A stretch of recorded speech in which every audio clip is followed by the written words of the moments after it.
You're totally fine. Fire away. Fire away when ready. You're totally great.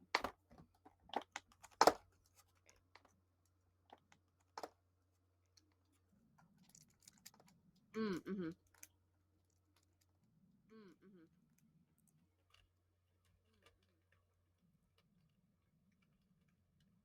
Yeah. It's a mystery. Here, let me get to the. It's a mystery. Here, let me get to the. Oh. Here, let me get to the. Oh, we will figure it out at some point. Oh, we will figure it out at some point. Oh, we will figure it out. We will figure it out.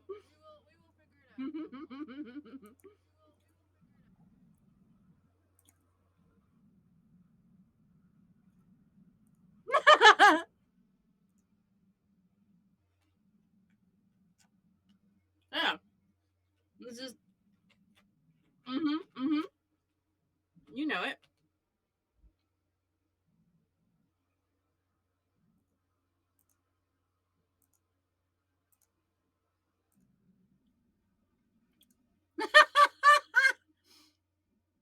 The matter is real.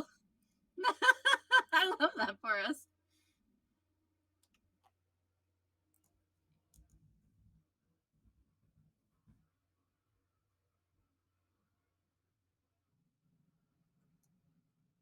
Yeah, yeah. Right?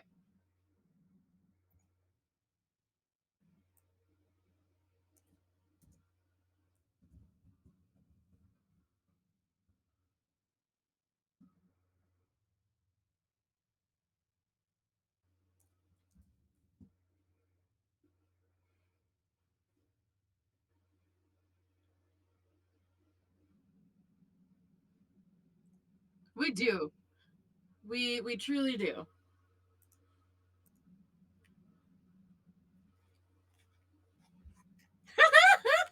That'd be so great. That'd be so great.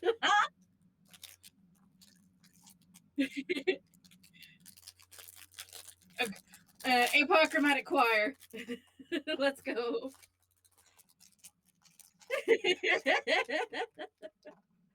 Right?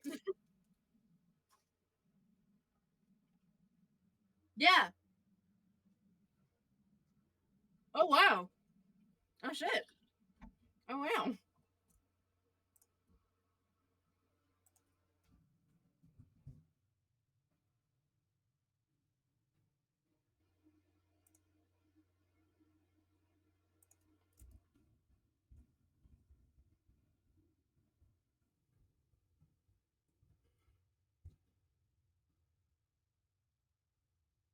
Right.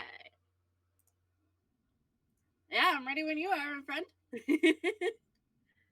Woohoo! We are transitioned.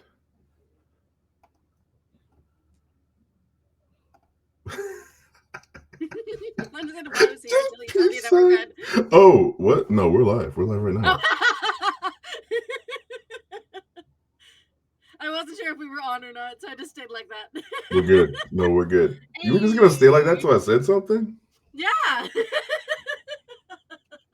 I know you would have just let me On screensaver. Leona on screensaver. Like, screensaver. what's up, y'all? Oh my goodness. Hi, everybody.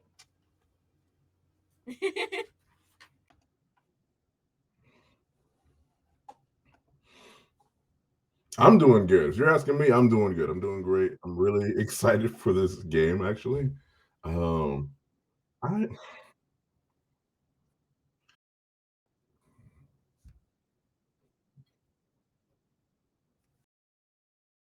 yeah.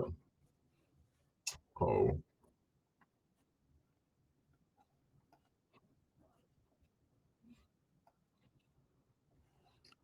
I don't want to be the type of person or group or whatever where we say we uplift the voice of people of color and then we don't uplift our own team with their games and their projects. And like, I don't know what it took to make this game, but I believe you put a lot of your heart into it.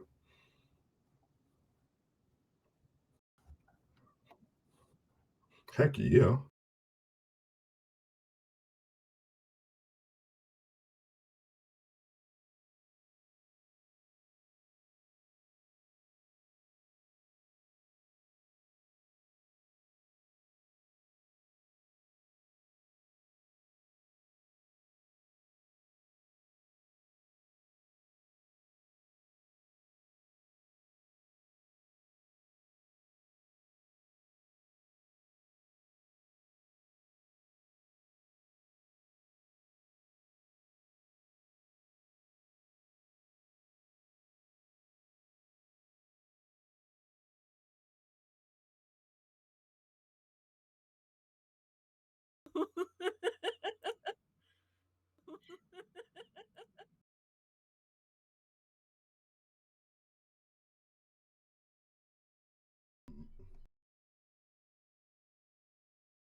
Okay. Definitely can't hear you. Okay, no worries. We're gonna figure this out. Definitely can't hear you. Okay, no worries. We're gonna figure this out. Definitely can't hear you. Okay, no worries. We're gonna figure this out. Definitely can't hear you. Okay, no worries. We're gonna figure this out. Now an echo. Go.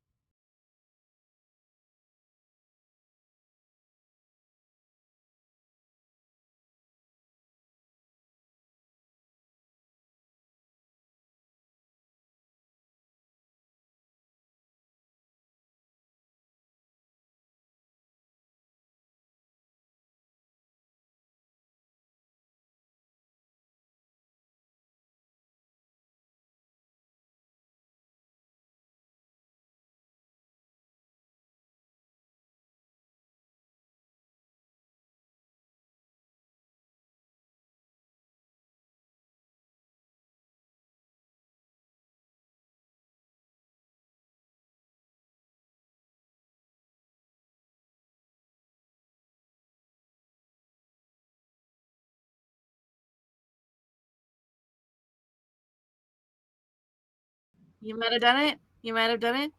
Leonid hand swoops in when Leona when audio fails. Da-da-da-da-da-da. Let me know, chat, if you can hear me. Let me know, chat, if you can hear me.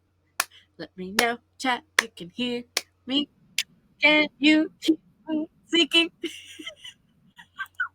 Ah!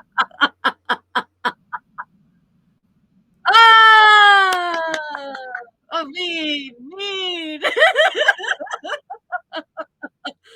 Which is the only one who can say that shit and get away with it.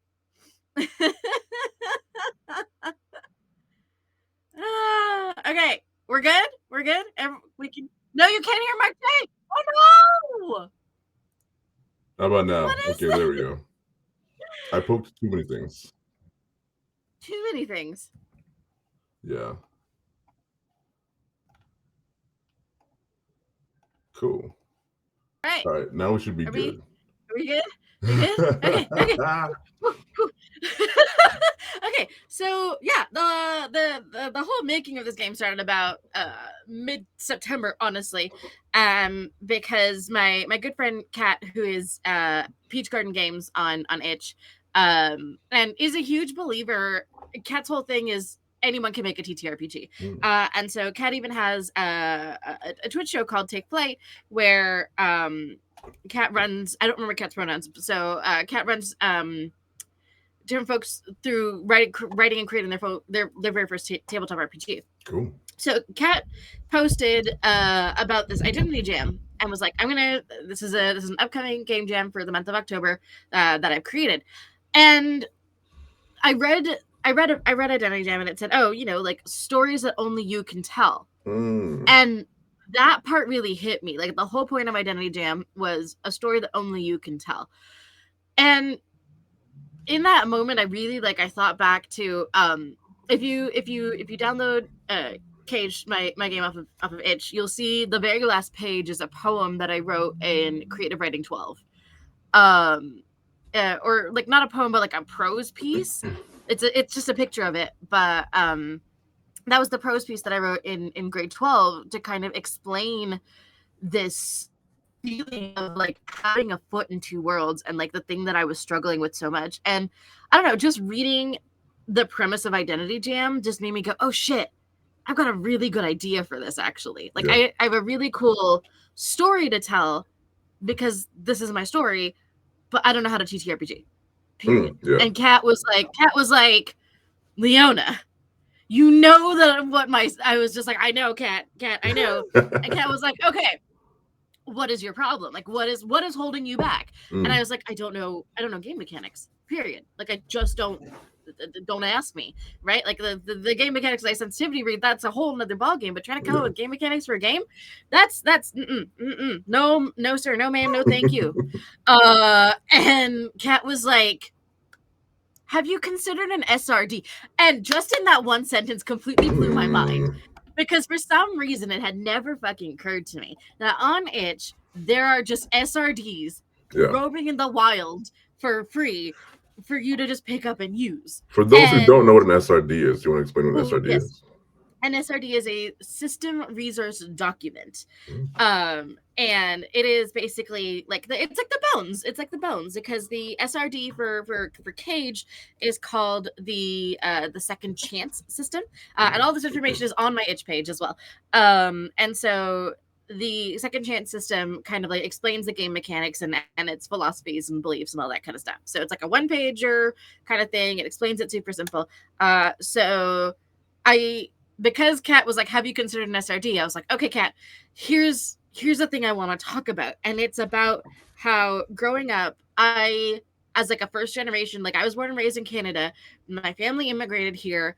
I am a first generation Canadian. I am also deeply South Asian. And I have a foot literally in both worlds. And it's really hard. And I wrote about that as a child, and I want to talk about those childhood experiences. So, like, all of the experiences in the game are, like, up until the first 20 years of my life are in this game. Wow. 20 to 22 is maybe the highest cutoff of, like, my life experiences, which is why, like, I want to create a sequel about, like, my later 20s. But this is the first 20 years of my life kind of encapsulated. And so I told Kat about my idea, and like we jumped on a call, and like we brainstormed a whole bunch of things, and then Kat sent me this SRD for the second guest system, as well as a game that she had made using the second guest system of a completely different theme. Kat's game is about oh no, Nightbot is alive. Okay. Like Kat's game is about being like a tarot card reader at a fair, you know, like it's a very and it's like a romantic game because it's like this mysterious stranger comes into your tent and like you have to get them a tarot card reading, and like if you get a recurring symbol, like what does that mean for both of you? And then in the end, like, do you go chase after them or do you just let them go? Like, you know, do you ask them about like what if they ask you for a love fortune? You know, it's very fun. So it was really neat to see an SRD and then to see a game that had been based on that SRD with a twist. Kat had kind of taken the twist of the second guest system and kind of made it her own, and she kind of tweaked it. So I pulled from both her game and from the second guest system, and I kind of smooshed it all together. So that's where it started, was literally there. And the writing I kind of spaced out. It was kind of like 2 fits of passion. Like it was just like, this is the kind of game listen, I'm a very cheerful person, and to write a game where I'm not happy, it was just like I'm just gonna sit down and I'm gonna get it out of me. And I got it out, and then I didn't look at it for like 2 weeks because I was like, nope, leave it alone. Let it cook. Don't look at it, because it is such a like deep level of emotional everything. So that's why I was like, nope, not gonna do it. And then about 2 weeks later, I came back and I was able to actually like fill in the chart and then like figure out how I wanted the twist to work exactly, and then kind of took everything else, all of the like other bits and bones that I had written, and kind of like put it all together.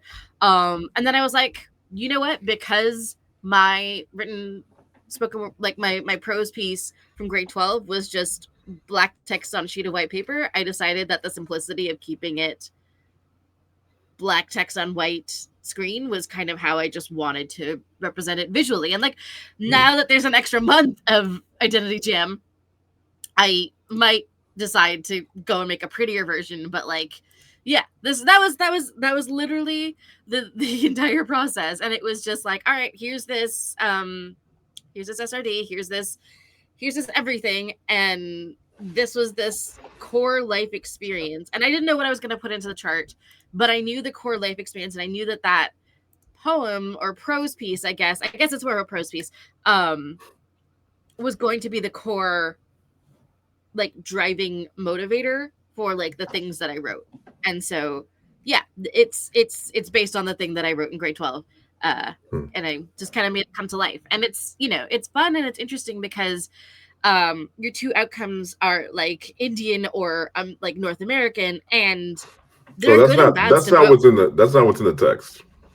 I'm paraphrasing, but you're right. That's not what's in the text. But you're right. And like there are good and bad endings to both. Yeah, Western and Indian. Western, that's what I called it, because that was more yeah, like that's how like I feel like in South Asian culture we refer to it, right, as like, oh, this is very Western because we're originally Eastern. Yeah. So that was why I picked the word Western, because you know, even though I was born and raised in the West, like we call it Western. We talk about like, oh, don't be like Western people, don't be like white people, like, you know, like things like that. So it was just kind of like, yeah, and it's there's good and bads to both. And so I wanted the chart to have good and bads for both, and things where you felt the friction of both simultaneously. And I wanted things that give you points basically in each of the categories to both be good and bad things, right? Because it's very messy and it's very mixed up, and there's so much good to all of my life, and there's so much bad to all of my life. And you know, there's obviously some topics about my life that I didn't touch on because they're, you know, this wasn't the right place for that conversation. But yeah, this was the first 20 years of my life, and it's a time, you know. And it's like I have been through it was an interesting reflection to be like, I have been through a lot to become the cheerful person that I am today. Like that thought did occur to me partway through writing it. I was like, Jesus Christ, Neelam, what the hell? Like, but yeah, that was the entire train of thought. That was the entire train of thought. That was the entire process. Before I hit publish, I had a minor meltdown. I messaged a friend and said, "Is this too harsh? Please look at my game. Is this too harsh? Is my reality too harsh?" And I asked the question to them 3 times, and they were like, "If you keep asking that question, it doesn't make it any more true. Stop." Right? They were like, it doesn't make it any more true if you just keep asking, is my reality too harsh? It's your reality. It really is. Live it. Like, you're actively showing that. And the way you growing up must have felt the edges of those two worlds the most acutely when it was sharp and when it was harsh and when it was uncomfortable. And I was like, yeah, that's true. So they were like, so do it then. Like, what? don't hold back. Like, why? You know, like there was just that moment of like, I am so scared because this is so vulnerable and it's so different from my regular friendly vibe that I was like, what am I doing? And there we go. Now it's out. And thankfully, everyone seems to have really like appreciated it and resonated with it, which was really nice. I think because it's so honest, because it's so vulnerable. It's rare sometimes that we see that type of vulnerability in public spaces. And so I think it's something that a lot of people can really connect to. Red said in the chat saying, you can read the chat, but Red said was saying, I can't imagine how much emotional labor went into it, you know? Funnily enough, I feel like it was like 2-3 hour-ish writing sessions, I want to say. And I think beyond that, it was just like there was a level of emotional labor and like ruminating on it throughout my day and like thinking about how I wanted the game to work. But beyond that, I think the majority of the emotional labor was 2-3 hour writing sessions, to be very honest. Like this came together very slapdash and sudden. in the way that like divine inspiration just kind of strikes you and it just lights a fire under your ass and you're just like, all right, here we go. And that was it. Like it was literally that. I was like, okay, this is a train that I'm on, and it's just out it comes. Like there's just no, and I think that's emotional release sometimes. Is like sometimes we just like it just flows out of you, right? Like at no point did I stop, other than at the end, did I stop to question the stuff that I was writing, because it was just like, all right, here we go, out it comes. Like this is I've never talked about some of this stuff, and now I'm going to talk about it. Here we go. Let's, it was like ripping a Band-Aid off, kind of. Ooh. I'm only gonna make one more point, and then because this isn't my podcast Nunshot where I interview Leona for an hour, but you can. But I have to pick things. That's who I am. You said divine inspiration. It really echoes something you said in our interview, which was that kind of the spiritual nature of connecting with, I guess, parts of yourself, but also in a game you're connecting with other people in your own way. Yeah, I agree. I think that was definitely in my mind when I decided to write 2 sets of rules, one for white people and one for mixed in POC people of any form, of like, this is spiritual, this is a connection, but there are rules of engagement to how you connect with me on this. Yeah. Because of that level of vulnerability. So yeah, I think you're spot on there, honestly. Cool. Shall we? Yeah. Oh, I'm excited too. I'm excited. I'm so excited. Let me pull my PDF. I have no problem saying this on the stream. There has been no playtesting for this game. Oh, wow. So this is it, live. This is it. Like this, I'm here for like it. I said, it was just a fit of inspiration, and I was like, I don't want to playtest it. I don't. Yeah. I just want to write it and get it out there and let it live and be its own creature. So I didn't test it. I just trusted that the SRD would work, and here we are. I'm ready to rock. I know whatever happens here, we're just gonna kick its ass. So yeah, that's what I believe. Amen. Okay. Would you like me to read the rules? Please. All right. So, also this was supposed to be a 1-page solo TTRPG, and then I decided to fuck that rule completely. I decided that this deserved to take up more space than that. So it is no longer, even though it says a 1-page solo TTRPG, it's not. But this is Caged. This is my very first tabletop RPG. It's called Caged, a TTRPG about being a first-generation immigrant with a foot in 2 worlds and being torn apart. This game is for Identity Jam 2023. Be warned, I'm presenting you with my pain and expecting you to feel it. I'm not holding back. It is inspired by a poem I wrote in high school called Caged. In truth, the poem was referring to a balancing act of being the first generation of my family born in Canada. Nowhere truly felt like home, and I felt trapped as a result. This game is an amalgamation of my life experiences as a child and a teenager, with just a pinch of early adulthood thrown in, because I never really felt like I had much of a childhood anyways. If you identify as white, I hope this game allows you to experience my pain growing up in North America. You are not allowed to look away from this discomfort. And you should thank your lucky stars that this is a game and that you can walk away. Feel the weight of that privilege like an albatross. You are, furthermore, not allowed to hack my game in any way. You may not modify the rules. You may not make your own version inspired by mine. Though what you do with the SRD is not my jurisdiction, of course. Instead, I ask that if this game impacts you, that you don't make your own version, but point to this one. Share it, recommend it, stream it. You get the point. There are no exceptions to these rules. You are not exempt. If you identify as mixed or as a person of color in any form, you do not need to feel my pain because you felt enough already.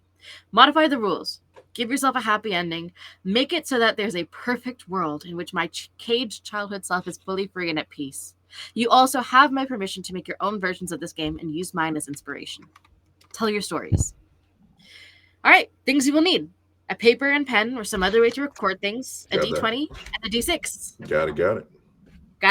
All right, cool. Perfect. We're all set. We're ready to rock.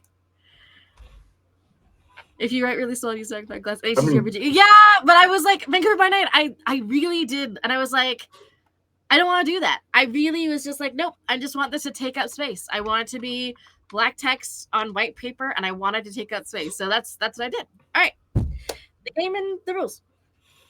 It is 2010. You are a teenager. You are a girl.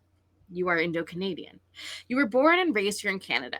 You live with your parents and your grandparents. They're all immigrants. Your parents go to work. Your grandparents stay at home to take care of you. It is up to you how many siblings you have. You are welcome to choose if you have siblings or not. Give yourself a Gujarati name. And that's because I am Gujarati. My name is Neelam. I'm going to stick with my name for this game. Okay. Help me out then, if you'd be so Yeah. kind. Yeah. Can you give one, or I'll just look it up? Yeah, let's pull up like a Gujarati name generator. Gujarati name generator. I think fantasynamegenerator.com does actually have one. Yep, sure does. And there's tons of them. So There anything that kind of stands out to you, you don't have to have a last name. You can just go with the first name, but just something, right? Ooh, beautiful names. I'm gonna go, if I may, with Kalindi. Kalindi, okay. Kalindi. Kalindi is a beautiful name. I like that. All right, perfect. That is your name.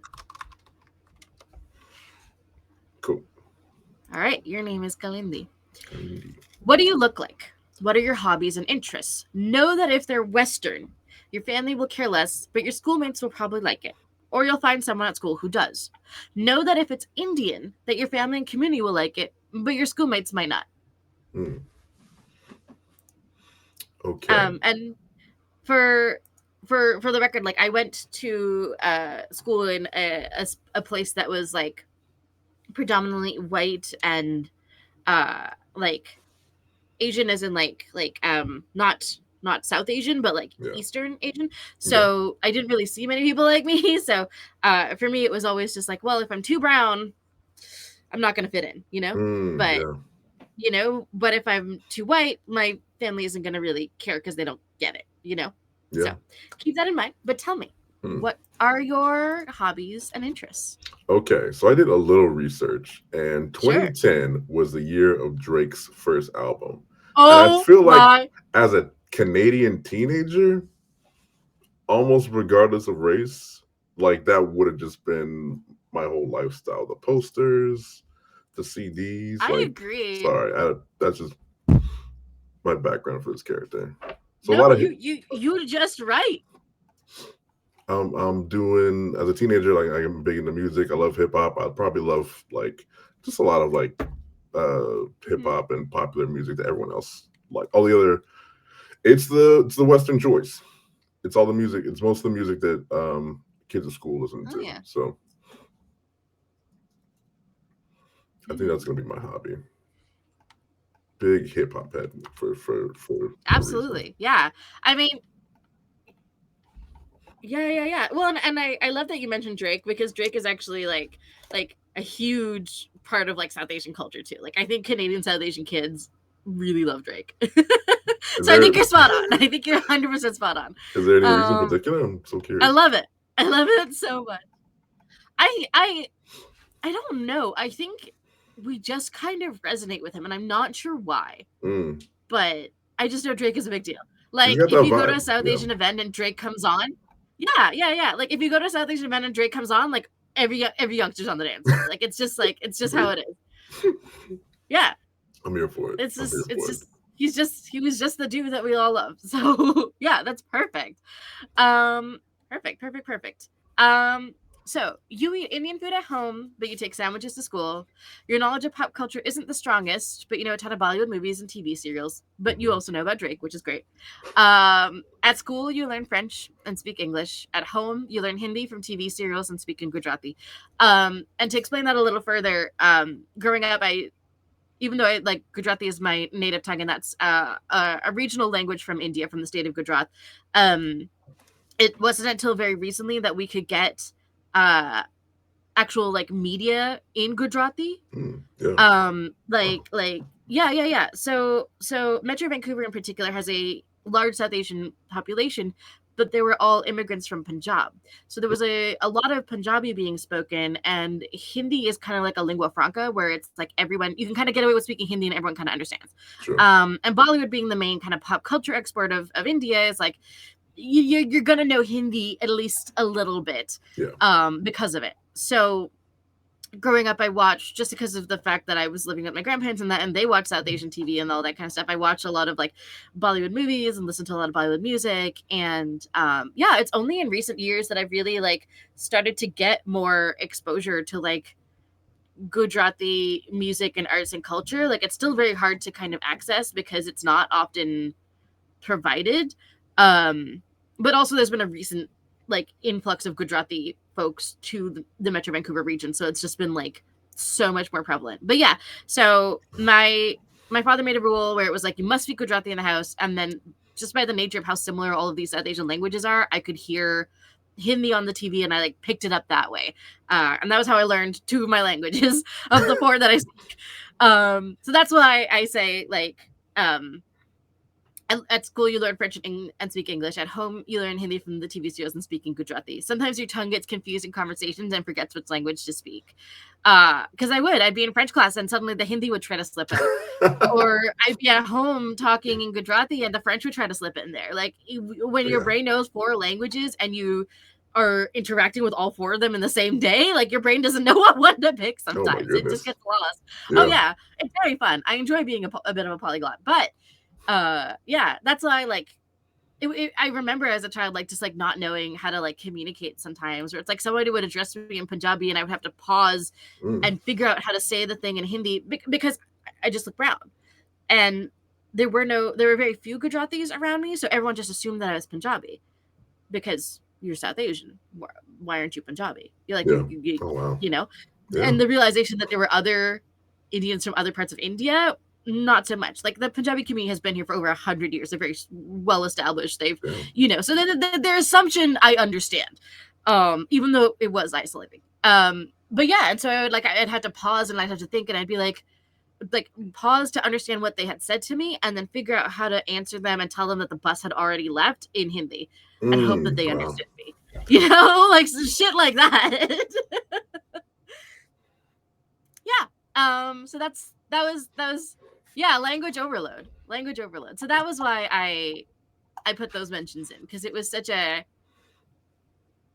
key part of my life. And like despite this, you could switch comfortably for the most part without a second thought. At home or whenever I'm on the phone with my family, I'm speaking Gujarati. I'm swapping we're doing the bilingual thing of like English and Gujarati mixing together to make our own like language jokes. And like the moment I'm on the phone, like if I have to pick up the phone when I'm at home with my family, I go from speaking Gujarati to sounding very North American. The moment I pick up the phone, like, hello, how are you? When I've just been like talking in Gujarati to my grandmother, like, and that's just such a like core part of my like growing up language experience, and I wanted to kind of mention that. All right, enough about that. Thank you. So how to start a gameplay. Each game is divided into a series of turns known as moments. First, select one stat, Western or Indian, to measure your D6 rolls against. You are stuck with this choice for better or for worse and cannot change it. And you just got to pick one. I am going to go with Western because I'm already here for Drake. Drake is pulling. I'm going to blame Drake for pulling me from everything, my culture, my history. All right. I'm going to go with Indian. All right. That way we have both. Cool. And so the reason why you pick this stat is it gives you something to kind of like measure your D6 rolls against. Yeah. And then at the start of each turn, roll the D20 and consult the chart to determine what event or reflection you will experience. Note down any pluses or minuses associated with that number and note down what number you rolled. Reflect on the prompt. The twist is, when you roll a number you have already rolled, you must roll a D6. Before you do, however, take a moment to journal or roleplay out what that moment looks like now that you've landed on it a second time. Consider if the friction of balancing between your Western and Indian self as you move through the world would perhaps traumatize you. Now, roll the D6. If you roll higher than the number of points you have earned in Western or Indian, whichever stat you have chosen, then the game continues. If you roll lower than your chosen stat, the game ends. So eventually you're going to just accumulate enough points that you're doomed to fail, which was exactly what I wanted. I wanted people to be doomed to feel like there's... The sense of impending doom of failure was intentional. The game ends when your D6 rolls lower than your chosen stat. When the game ends, compare your Western score with your Indian score. Read whichever ending you have accumulated more points in, and accept your fate. At this point, you've grown up into a fledgling adult, and this is your fate now. Or keep playing the balancing game right into perpetuity. Are you satisfied with this as your life? The idea of like, it's a question that I continue to ask myself. Is, do I really want to play the balancing game into perpetuity? Do I consistently want to have to like please both parts of me consistently? Yeah. Or do I just want to go whole hog into one or the other? Like, do I just want to please my family and like stop having to fight them for my beliefs? Like, do I just want to give up and do that?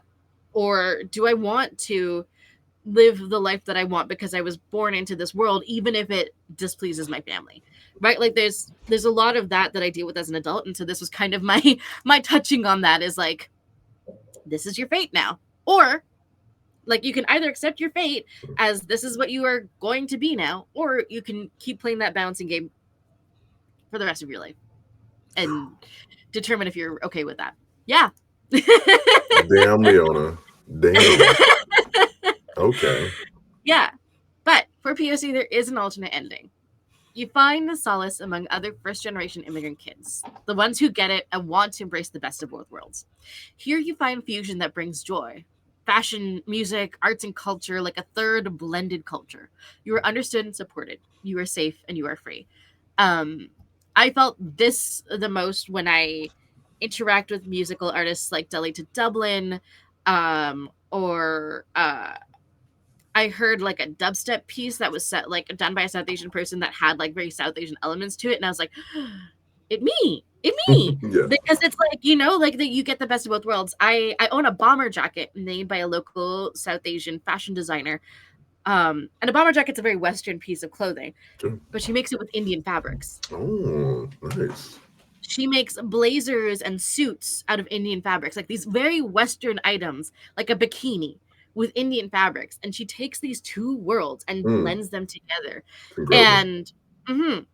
And like artists and creators, and like when I find those people, I latch onto them so deeply because I feel so seen and understood there, of like this third blended culture where I get to have the best of both worlds. I get to wear a Western bomber jacket, but still represent my Indian culture and heritage with pride.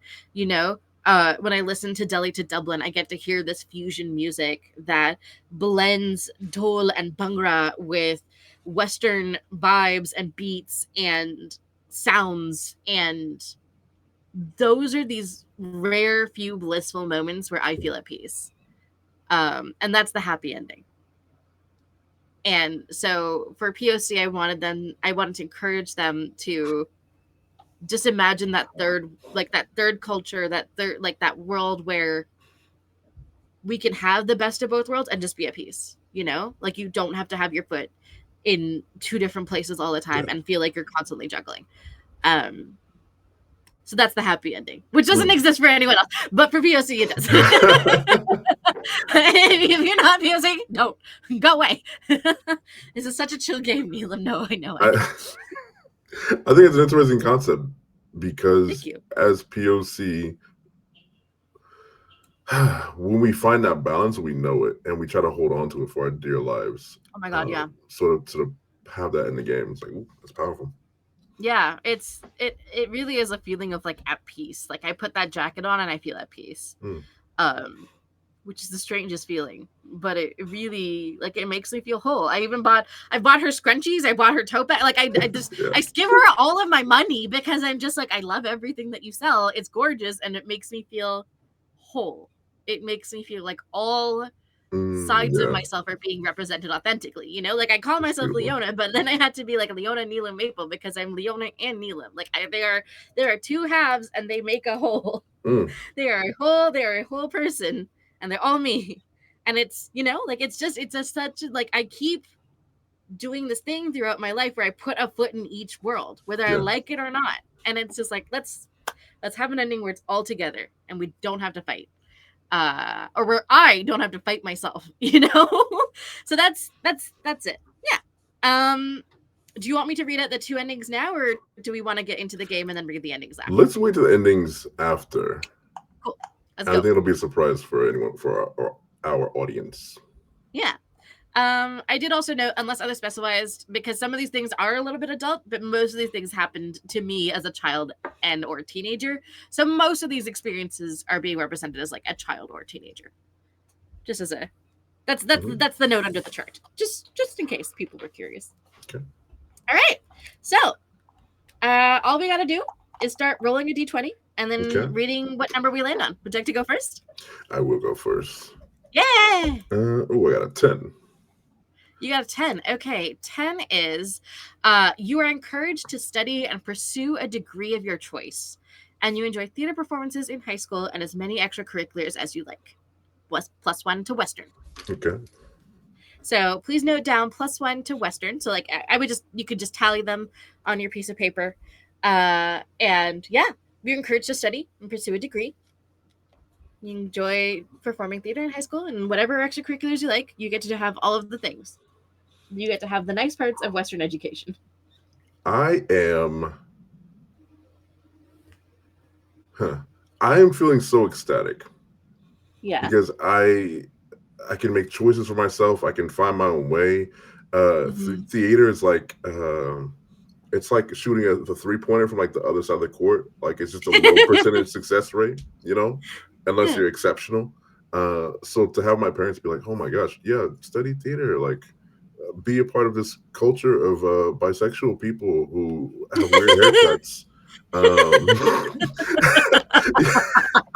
And none of them are out yet. Yeah. Just to be a part of that. Yeah. And they recognize and validate. Well, do they validate my choice? I'm encouraged. Yeah, so I'm encouraged to do these things.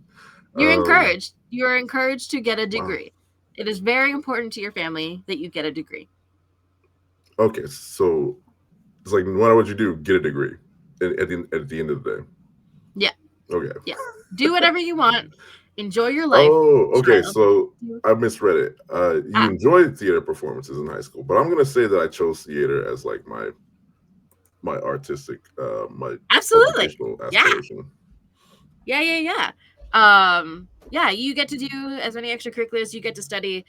Their most important thing is they want you to get a degree. They don't care what you do. They want you to embrace education in all of its ways and shapes and forms. Your family heartily encourages you, as long as you get a degree. Okay. The degree is the important part for them. Going to college. Yeah, finishing college. But it's nice. It is a perk of Western society, education. That's an interesting one because the idea of getting a degree is important in Western society, and I feel like it's also very important in Eastern society, if I'm not mistaken. Yeah, it is. I am. My grandfather does not have a degree. He stopped school around 17 so that he could care for his family and his siblings because he's the eldest of 7 siblings. I do not believe that. I don't actually know what my mother's educational history is. And I don't think my father completed university. So for my grandfather, it was incredibly important that I complete my degree. And he strongly encourages his grandchildren to get a degree. Yeah. It was very important for him as well as for me. So it's like when all of his grandkids went into university, he bought us a laptop, he really like invested in it. Yeah. So that was kind of what that was based off of, was like the fact that I got to grow up in this Western society. And the nice part about that was that I could do theater as an extracurricular, and I got to do all these things that allowed me to express freely. And like, did I want to play soccer? Great. Go play soccer, kid. You want to go play volleyball? Okay, go play volleyball. Like, was I any good? Was I good at any of it? No, but like, go do whatever. I was not stopped because it was all part of that education, and it was encouraged. And it was like, so long as you come out with a degree, the end of the day, go for it. Gotcha. Wow. You want a linguistics degree? Go for it. You want a arts degree? Go for it. You want a business degree? Go for it. Doesn't matter. Go. You have a Western education in front of you. Take it. Is kind of the core thing there. So yeah. All right. I think it's my turn to roll. Yeah. Let's see what I get.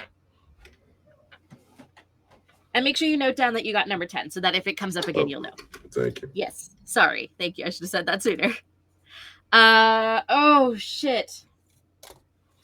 I got 9. Number 9. Ooh, You're an okay. adult. Juicy. You are an adult. You date someone. They bring you joy. Your family wouldn't approve, so you hide it from them.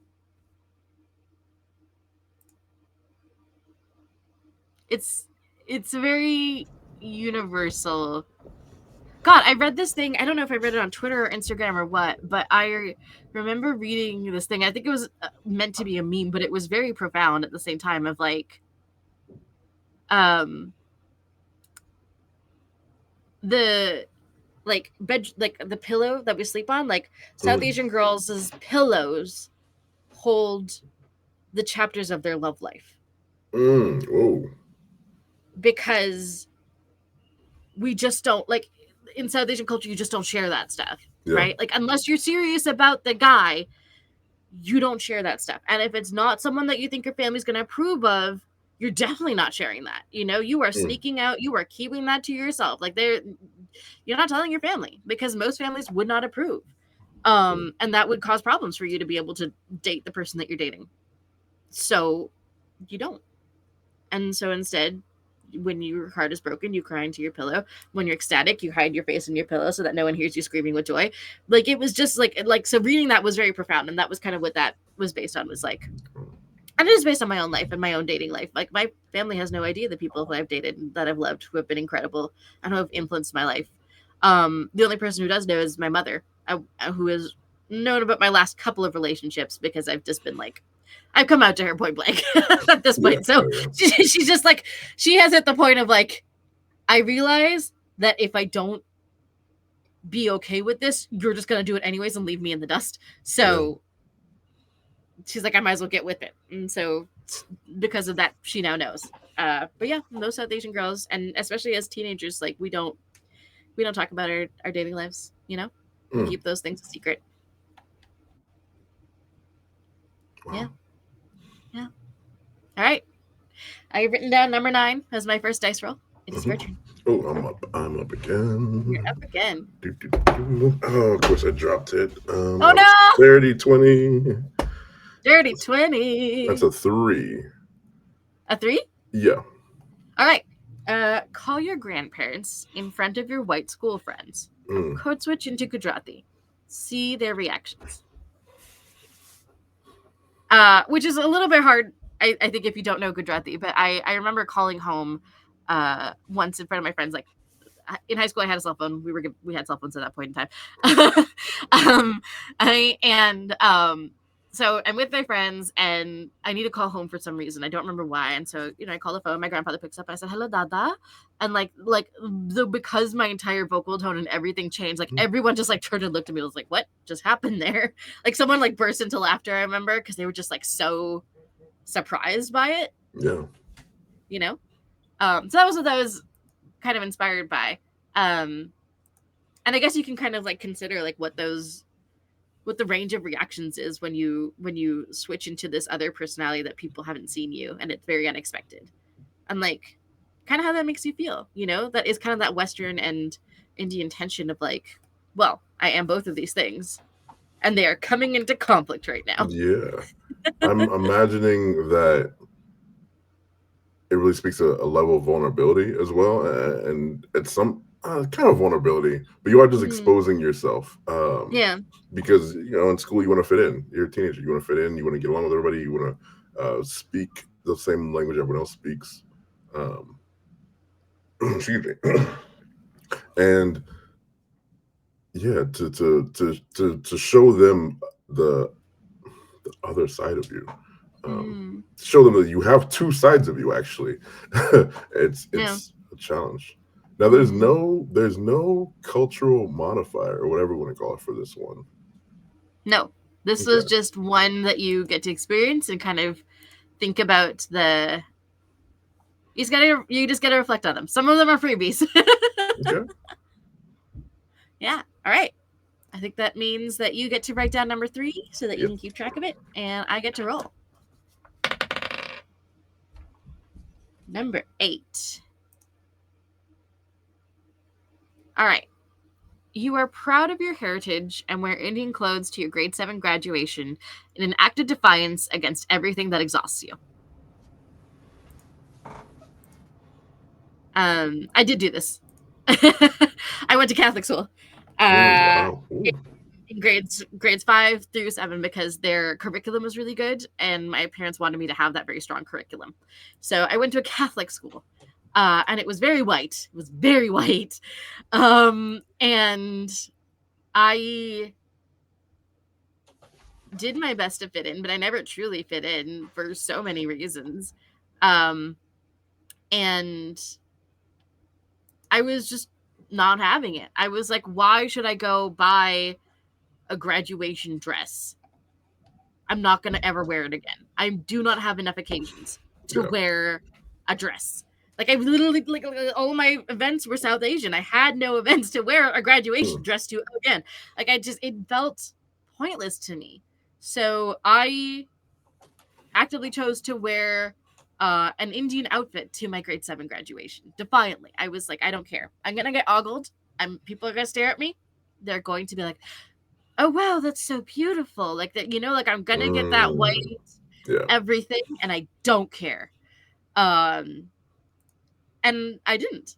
I wore it. It made me happy, and I get +1 Indian for that. I love it. Staying true to yourself and your culture. Yeah. Yep.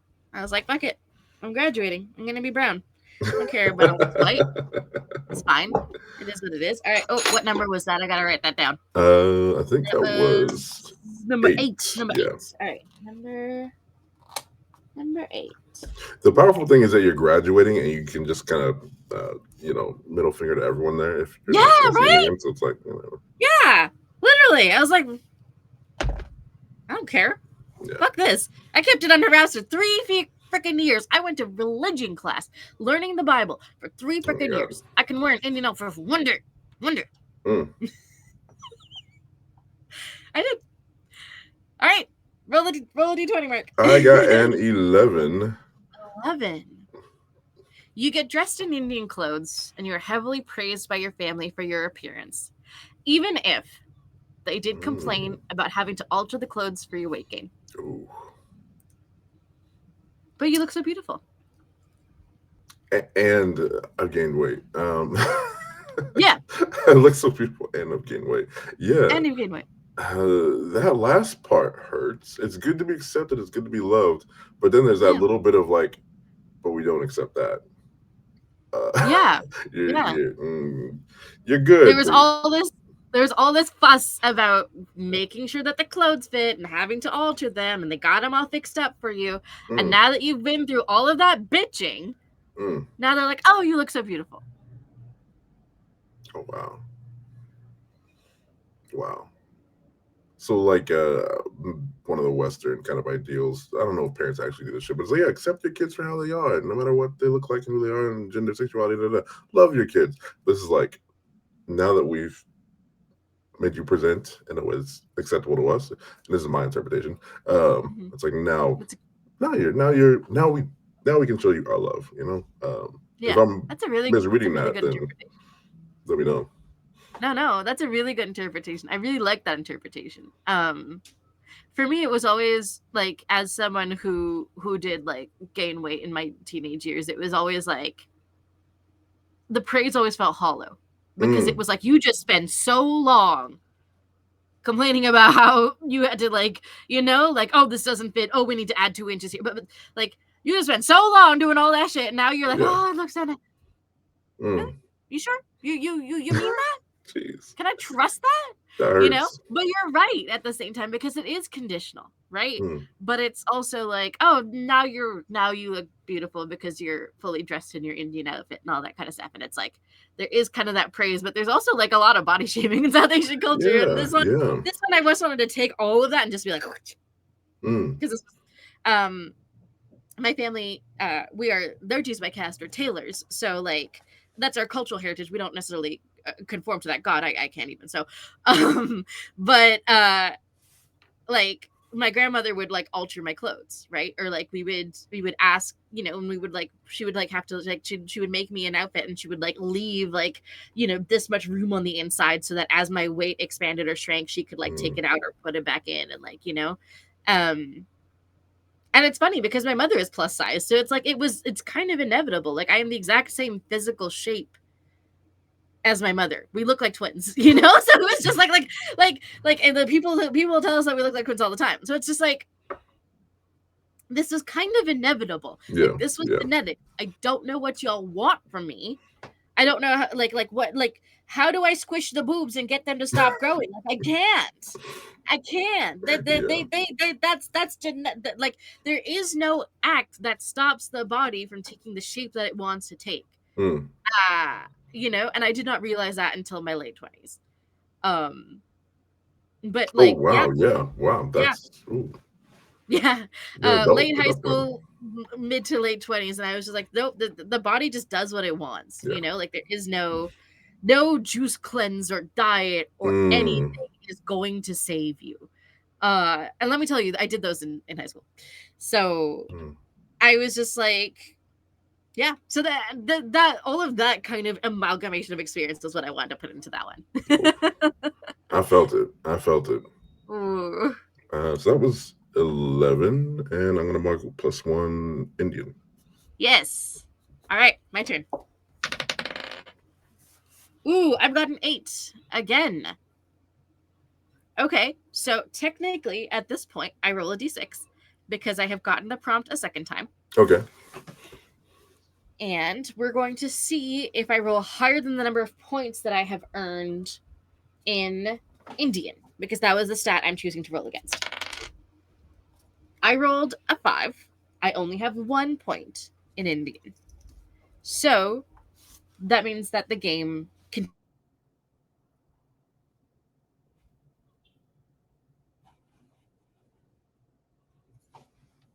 One second. My internet decided to fart.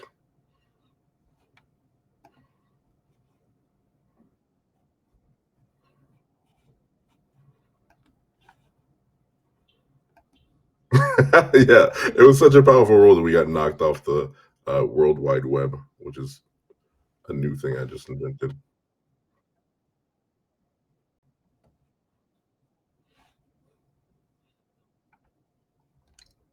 So give us a second. I'm gonna kick it to the be right back screen.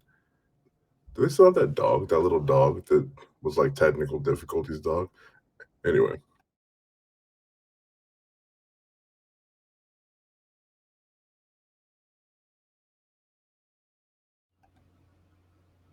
uno momento. Where did y'all Oh, still hicking up a little bit.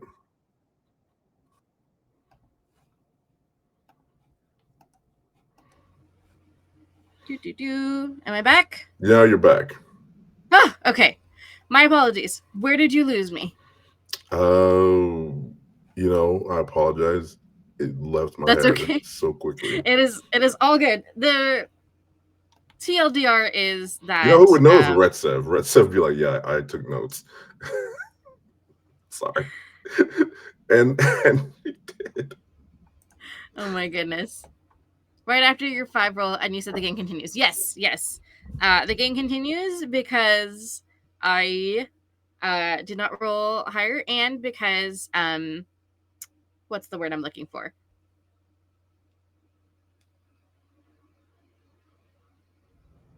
Um yeah, I feel like I've already reflected enough on this prompt, so I'm not gonna reflect on it too much more. Mm-hmm. So it's back to me. It is back to you. That is a 4. Oh, All right, I'll read this one. Okay, go so for it. you are an adult. One of your first hookups calls you a racist slur when you reject him after sex because you don't want to see them again. God damn.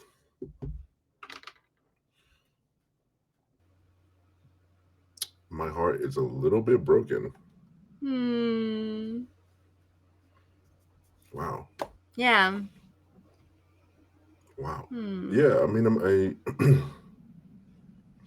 I guess it depends on the nature of the hookup. Like if you're just having a good time, or if you're trying to develop a relationship. Uh, Regardless, Mm-hmm. that once you had that level of intimacy, um, and for someone to like call you something racist like that after sex. After sex. After After sex. sex. God After sex. damn. That Yeah. means that son of a gun was waiting for it. He was like, as soon as I'm done, I'm gonna drop this bomb on everybody. No, probably. At least that's the story that my character is telling. Hmm. But I told them I don't want to see them again. Yeah, and Yeah. they really held on to that. You had a Ooh, hookup. You told them, "Hey, I'm good. I don't want to see you again." And mm, yeah, yeah, wow. that's how that cookie crumbled. And that's such a sad story for everyone because it's like you hold that kind of hatred in your heart Hmm. and you weren't even honest with yourself. Like you're you yourself are that dishonest and that Yeah, shitty of a human being. yeah, Um, yeah. It basically it happened to me. Early 20s. I had a hookup. Decided afterwards that they were like, "Oh, thanks so much. That was great. Should we do it again?" And I sat on the train thinking about it, and I was like, "No, I don't. I didn't feel good about it. I still mm, hadn't quite come to terms with the fact that I was demisexual, and I didn't quite know how to explain any of that. yeah. And there was also something about this guy that was off, and that did make me feel like when I reflected on it, I was like, that was not the safest choice, Neelam. Like that was Mm, not you didn't that was maybe not a good one. yeah. And so I texted them back and I was very nice about it. I was very kind. I was like, hey, you know what? Like, thank you so much. Like I had such a nice time. Like that was so cool. It was so great. But I really don't think I want to see you again. Like I just don't think it's a good idea for me. Like I don't think I'm actually ready to do that. But thank you again. Mm. And everyone cover your ears if you don't want to hear what he said to me. Everybody cover your If ears. you're a person of color.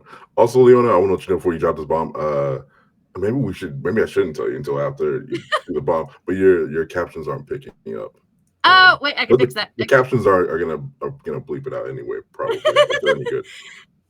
Well, he he essentially said that my vagina stinks of curry, Ooh, which is not see, true. there's no gun laws in Canada, but if there were, if you could carry, sorry, violence isn't like a good reaction to an I mean, it's insult. not, but Yeah.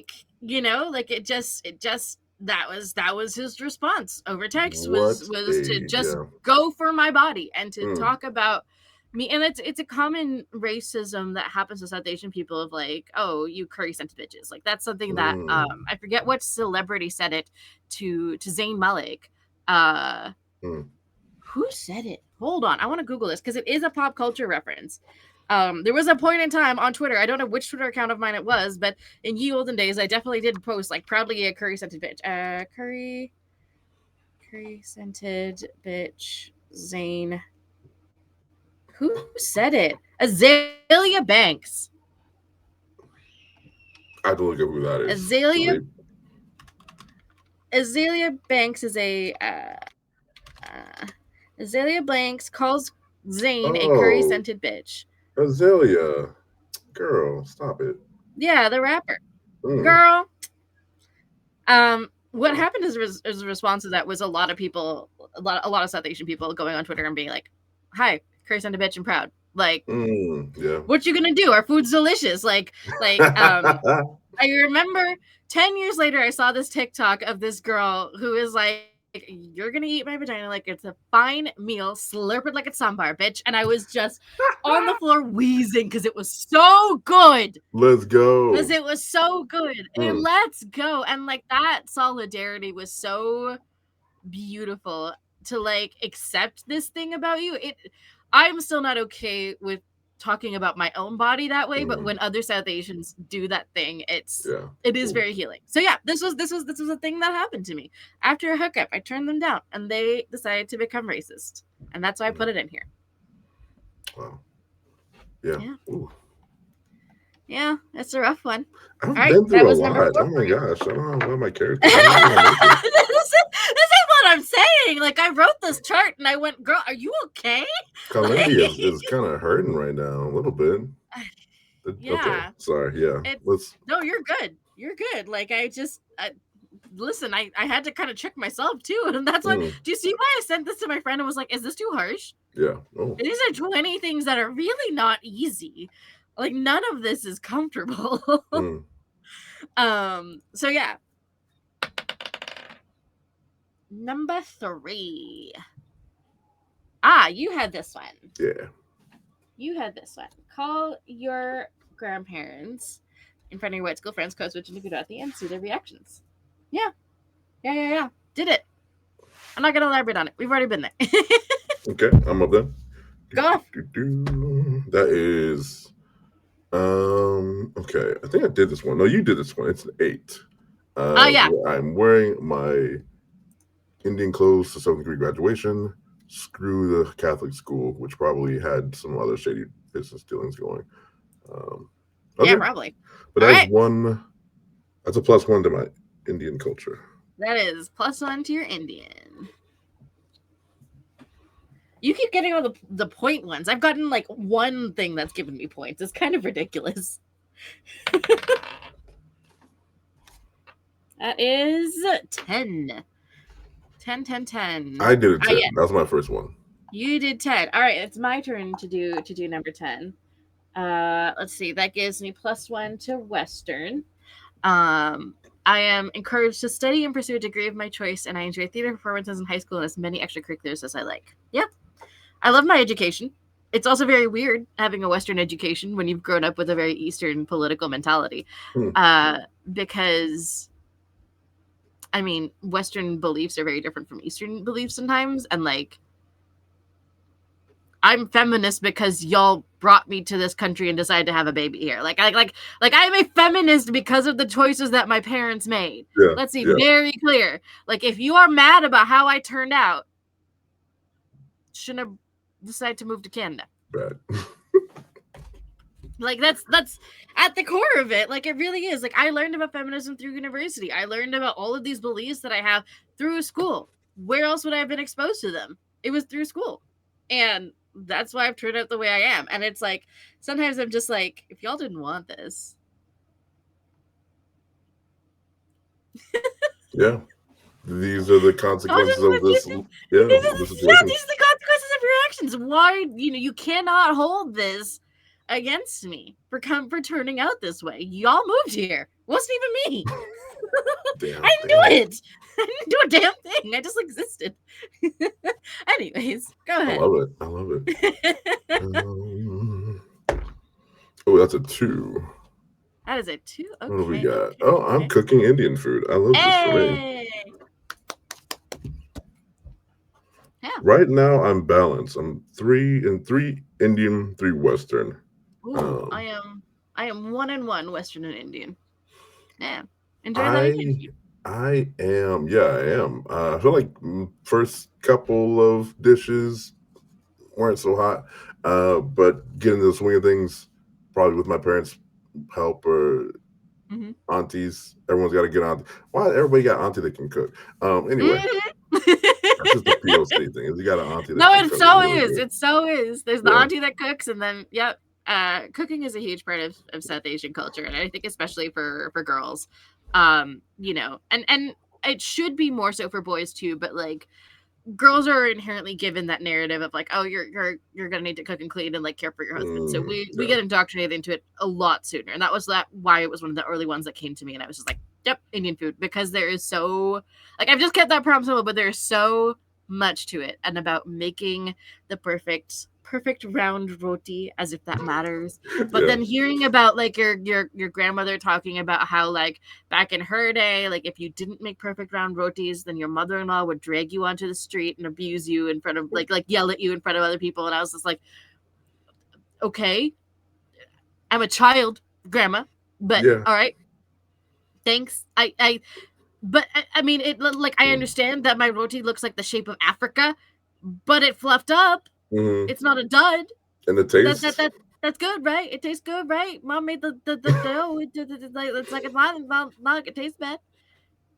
Are we good? Cool. Indian food is full of joy because it is the stuff that I love. And it's also just funny how many experiences I would have in the kitchen flipping rotis, you're supposed to flip them with your bare hands, and I refused to do it. I still flip them with a spatula. Yeah. Because it was hot. I didn't want to burn my fingers. I hated it. They puff up and fill with steam. And like if you pick it up with your nails and it like the steam like pops under your nail, you're gonna get a blister under there from the heat. And I was like, this is nuts. Why are we so committed? Like the number of things in the kitchen that I have questioned. God almighty. Why are we picking up roti with bare hands? Why? And my mom's like, your hands will get used to it. I was like, I don't want them to get used to it. You know? Do I feel like that might be a plus in the Western a little bit because you over here trying to. But that's just it, right? Like it's the duality of growing up in a Western world as a South Asian kid, and like, yes, at home I'm cooking Indian food with my family and I'm enjoying it, but I'm also having to question all these things at the same time. Like there's so much in there, you know, and it becomes this kind of funny, never-ending cycle. Yeah, so you cook Indian food and you enjoy it. I love it. So I want you to warn your family: immigrating to Canada may cause strong feelings of feminism. God, I wish someone had. I don't think they were prepared for me. I think I scare the daylights out of them. All right, I should roll. What you got? What do I got? I got a 10. That is my second 10. I'm going to roll my d6. That is a 4. Still over. Still good to go. Right. That is a 4, which I did already. So I need to roll a d6. Roll a d6. Did I do a 4 already? Yeah, I did a 4. I didn't mark it though. Sorry. So that's okay. We got up in them fields. I think you noted the +1 Western. I think though. Yeah. Yeah. Okay, that's a 4, and I have 3 points. So you rolled higher. You're good. Yes. Okay. So I'm still in the game. Still good. You're still in the game. It's not over yet. All right. Ooh, 17. All right. What did I write for 17? Oh, shit. Okay. Don't question your traditions, even if you want to. I mean, you better pick that damn roti up like you've been told. Shit. Get your hands, goddamn. Don't question your traditions, even if you want to. It's hard, you know? And it's like, why are we doing this thing? Why do we do this tradition? Like, it's this genuine, sincere sense of inquisitiveness, but also, like, this is dumb. Like, please make sense of this. And it's hard because not all of the elders have those answers. Yeah. Yeah. So even if I ask why, they don't know. And so it's don't ask questions. Don't ask questions. This is just how it is. And as I got older, I started to do my own research and be like, oh, this is why we do this. This is what this means. Like there's a meaning behind all of this. But for most of my childhood and teenage years, it was don't ask questions. +1 Indian. Don't question it. Don't question it. No questioning. It really makes me think of the designer that you were talking about earlier, who combines Eastern and Western cultures and make fashion. Yeah. And at some point, I don't know, that feels like the best answer given the circumstances. Like, I'm gonna question it and I'm gonna add my own spin to it because, like, otherwise I'm just questioning forever. With I don't want to lose touch with I don't want to lose touch with where I came from, but I still want to embrace where I am right now. Exactly. All right. That is an 8, which I don't think. 8. I think I got it. Yeah, you did do the one. Okay. No, you did. You got this too. You got this one once. Yeah. So you are D6 time. That is a 3.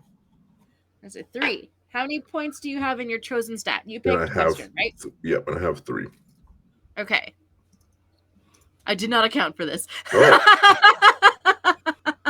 I don't think meets it beats it. Okay. I think you have to. Yeah. I think you have to exceed. So you're still in the game. We're play testing. We're learning. We're play testing. I never thought about this.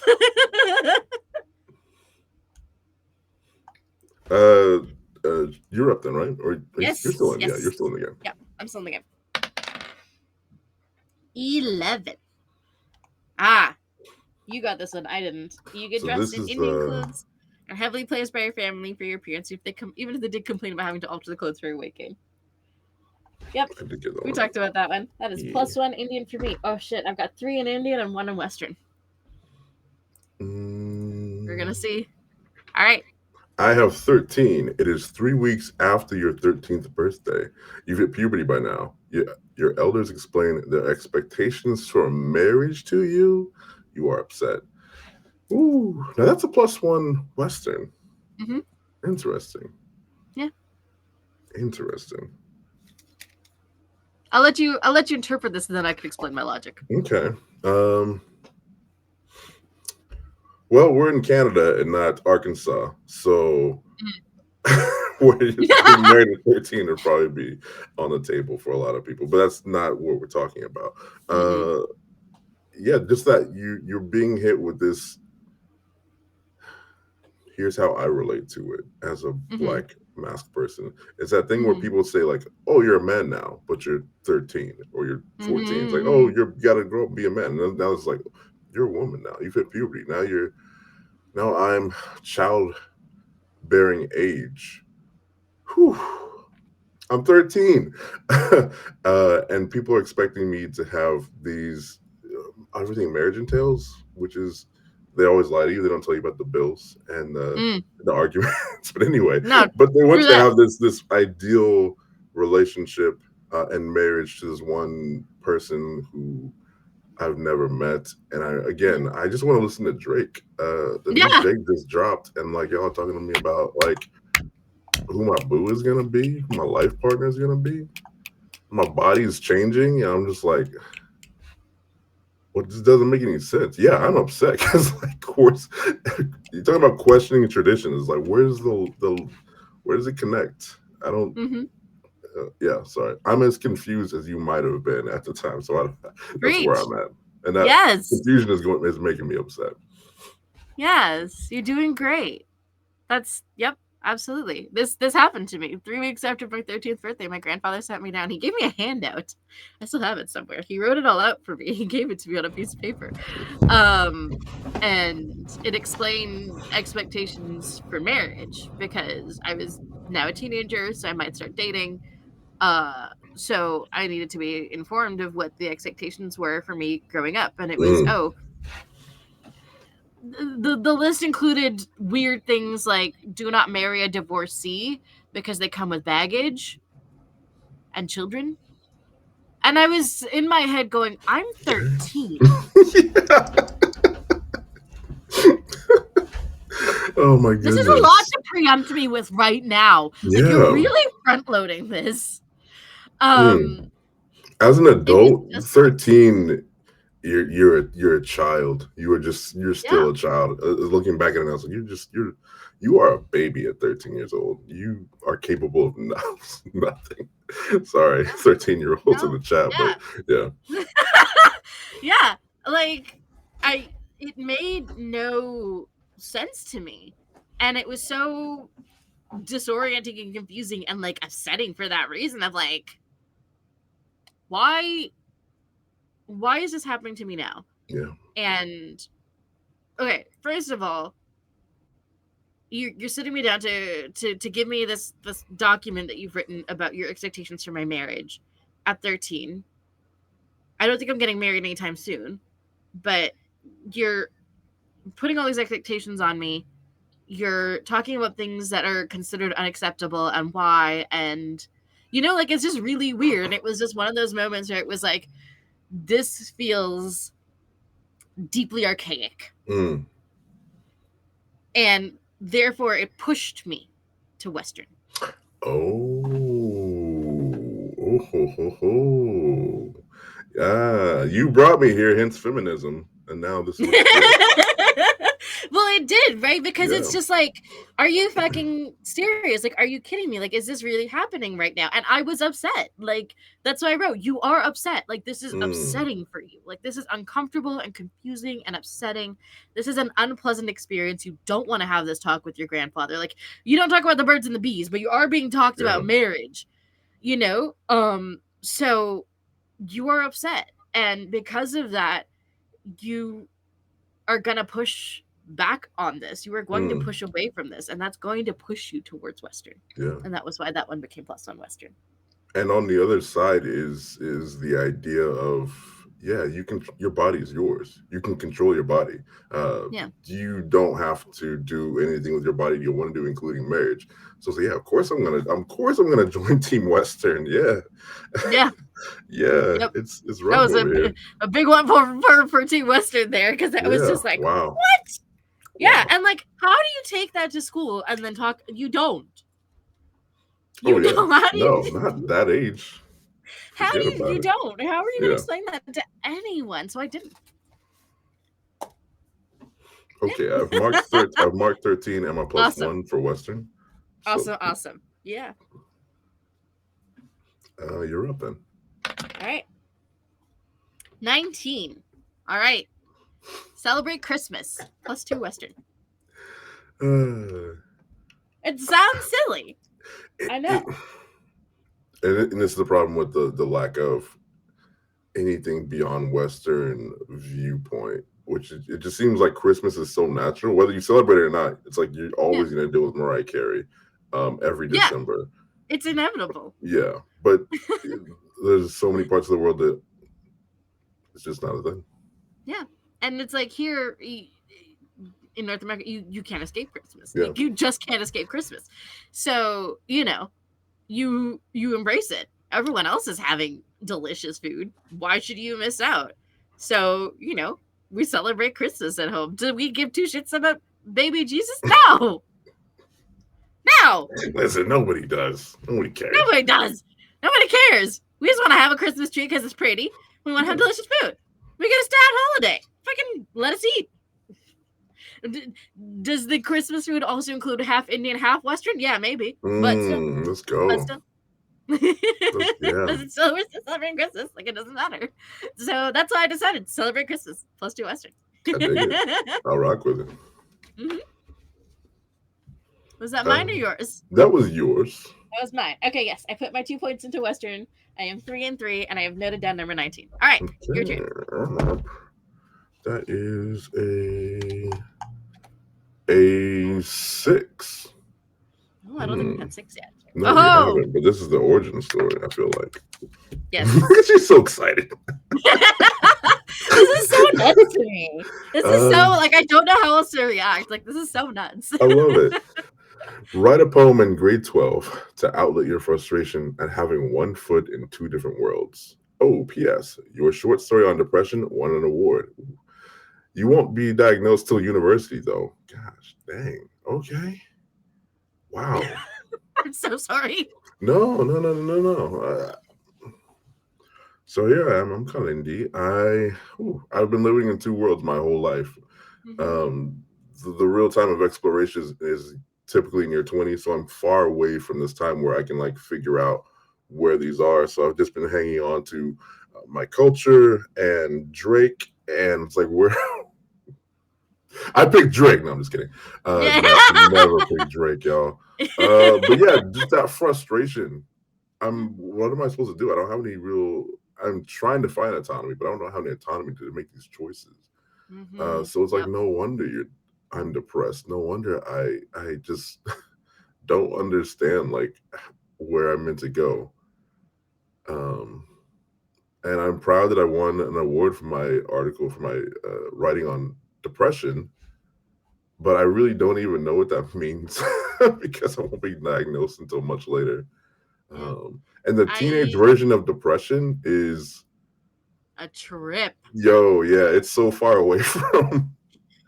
It's just sadness. It's just teenage depression is such a trip. It is absolute. Do not wish that shit on anyone. Mm-hmm. Not even my worst enemy, because it was a nightmare.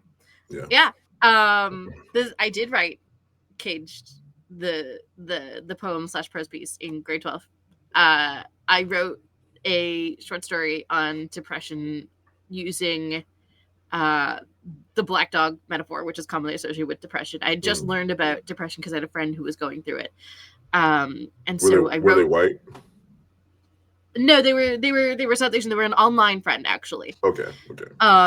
So I kind of like learned about it through a distance, and because she messaged me one day and she was like, I've been physically ill, and it's that I finally got diagnosed. It was because I have depression, and I was like, oh, that's possible to become so Mm. depressed that you're physically ill. And so I started researching it. And empathized with it, not enough to the point where like my teenage brain could go, oh, this is me. That would happen later.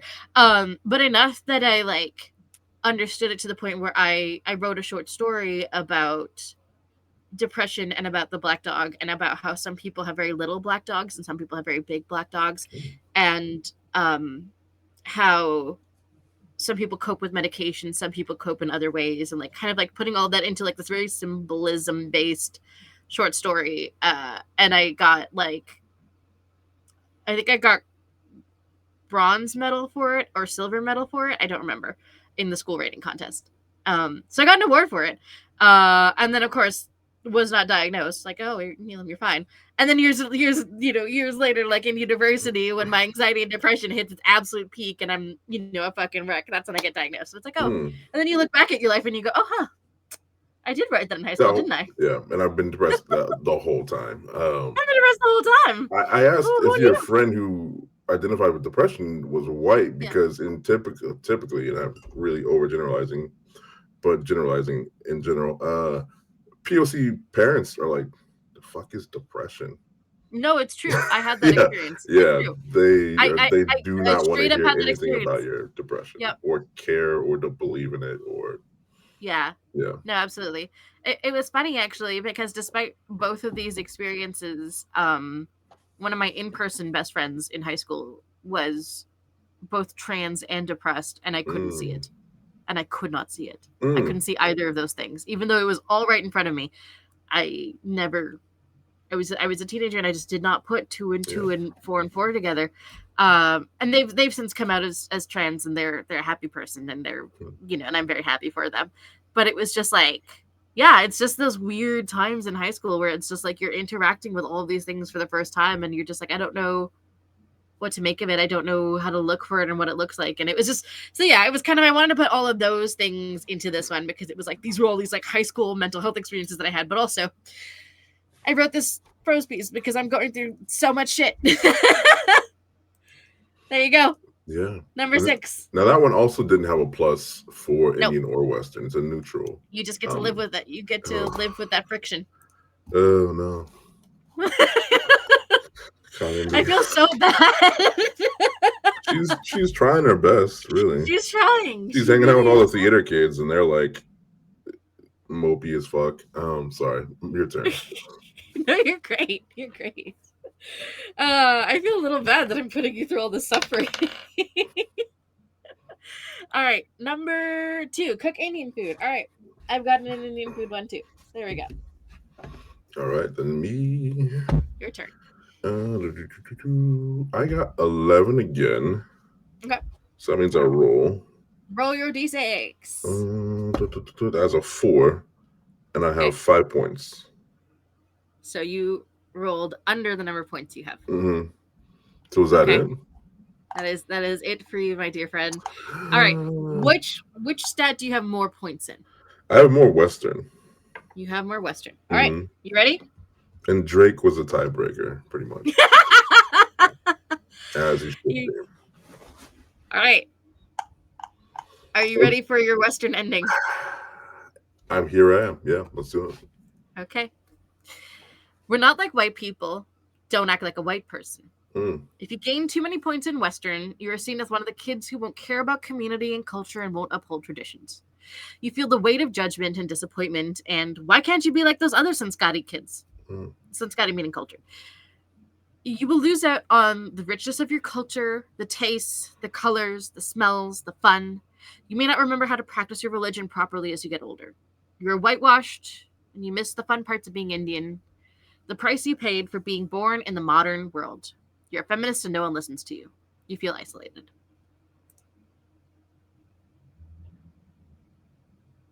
Sorry. Can I roll another character? Can I do another character sheet?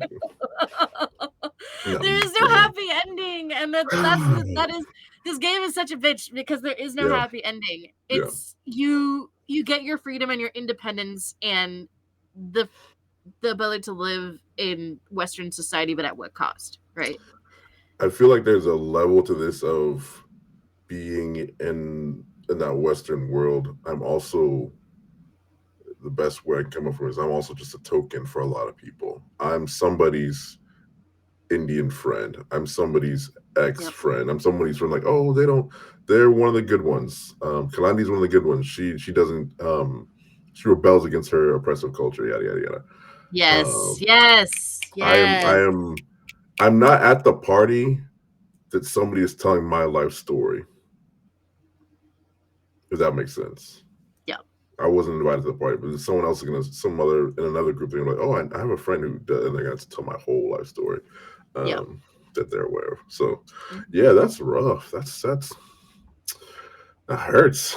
That hurts. I don't want to lose out on the culture of my richness and the taste and the colors and smells um, Yeah. Yeah. for a Calvary Stampede or whatever the fuck is happens. I don't know. For a fucking beaver tail. You traded your Indian food for McDonald's. Oh, mm, mm, mm, mm. Wow. Craft dinner every day.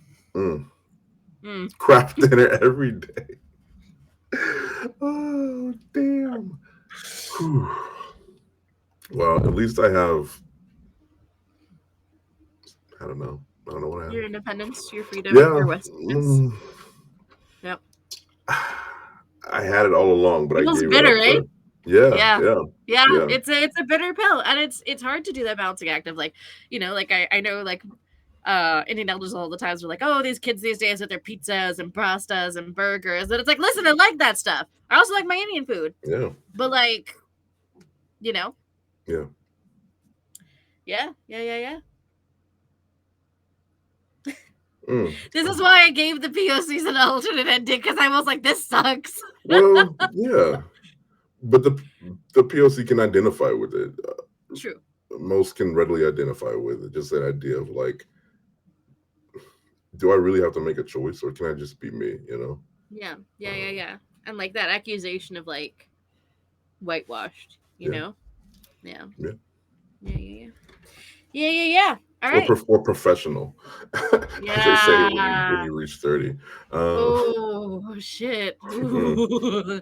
Whew. got him. Got him. Whew. Um, I will read Indian. I feel like we managed to hit on a bunch of the charts, so I will read Indian, even though I'm 50-50. But I am being your other half basically, and my focus is on letting you experience it. So, Indian curry scented pussy. If you gain too many points in Indian, you are seen as very cultured in your community, but too fresh off the boat and unwilling to assimilate and uncultured elsewhere. You wear your culture with pride and you find yourself exoticized for it, and fighting off microaggressions from well meaning white people.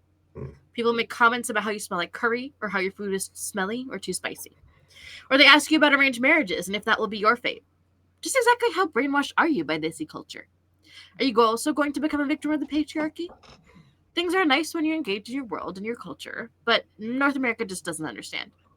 You wonder what your life would look like if you'd walked away. You are immersed, for better or for worse. You were right in that there's like no happy ending because I There feel is like the none. endings are the same. Somehow they They are. feel equally, and I really hesitate to say like, well, you're in the culture that you came from, and it feels oppressive. I don't like the way that feels, and I think that's But probably the it is intention. That was maybe the intention. yeah. Um, but yeah, it just feels like, well, I'm just stuck on a Yep. path that I was never really able to choose for myself, Yep. which 100%. is true for a lot of people. Yeah. And like It doesn't feel good. no, it really doesn't. Like there's oppression in both of these worlds. Like you go into the Western world and you have to deal with white people, or you stay in your South Asian culture, but then you're having to deal with the ways in which South Asian culture tries to oppress you. Like there is no win, you know. Mm. Yeah, and that was why I wanted both endings to be a non-win situation. Uh so you're doomed either way. Because like one of the problems that we didn't touch on, but it's like number 5 is people tell you how much they love butter chicken. And it's like, like it's so exhausting. Say more. Like Say that's more. it like the white people's only touchstone to Indian food and Indian culture being butter chicken. Okay, I'm imagining in my head the intersection between myself and yourself. It was just saying like someone saying like, "Oh, I love fried chicken," or "I love Yeah. watermelon." It's like, bitch, what? Sorry, Like what? Yeah, that's your yeah. only interaction with my culture and my food is butter chicken, the Mm, whitest version of Indian food. And but it mm. is, and I've gotten that comment so many times, and it's like, so for example, that one I made +1 Indian because of that ending too, where it's just like, as an Indian person, you are so proud of your culture and you know that there's so much good stuff there, but I love curry is an exhausting statement. I love butter Yo, chicken, fucking hell, go wow, away. Yeah, go wow. away. That's why that one is +1 Indian too, is because it's just like, go away, white people. Like, I want to deal with you. I want to be with my people who understand and people who Yeah. get it. So that is why that ending is the way it is because, like, as an Indian person, you are just gonna keep getting comments like that. Mm, You bring Indian food to work, people are gonna ask if it's curry. They're just yeah. gonna ask those weird questions and like exotify whatever it is that you're doing because they're gonna ask questions because they're curious, and some of it is well-meaning, but it's not always like the nicest thing to have to deal with those microaggressions and like Yeah. that emotional labor all the time, and that is the downside of the Indian ending because you just gotta Mm, put up with it. You're so immersed that you will always be an ambassador for your culture whether you like it or not. yeah. Yeah. you know Mm, and I think, oh god, I have another one of kind of that tune. Where is it? We didn't hit on 12. You're constantly torn between your cultural expectations and your societal expectations. You've grown up in a culture that believes in putting others before yourself, and the world has taught you to put yourself before others, um which I still struggle with. Oh, there it is. 14. A nosy white person asked you if arranged marriages are still a thing. You are now the spokesperson for your culture as a teenager. mm. You are exhausted. These are the things that come with the Indian ending. You get all the food, all of the culture, all of the festivals, all of the fashion, and all the bullshit. Or the Western ending, where you leave all that bullshit behind and lose the colorfuls, the color, the flavor, the texture, Mm, or yeah. try to find it and make it happen in ways that you can. But will it ever truly feel like home? No. No. Yeah. It's You're gonna do your heavy. best, but yeah. There you go. Those are the two endings and the two outcomes, and this is why they are the way they are. Oh, also, we did not hit on 11, hate your family in equal measure. 16, you study feminism. Find temporary solace in friends on the internet who understand your nerdy interests and difficult upbringing, and celebrate Diwali. But those are the other ones. Like, these are all of these life experiences and the dilemmas that you face of like one foot in each world. Dual cultures, yeah. Dual cultures, one foot in each world. How do Mm. you reconcile all of that? And that is caged.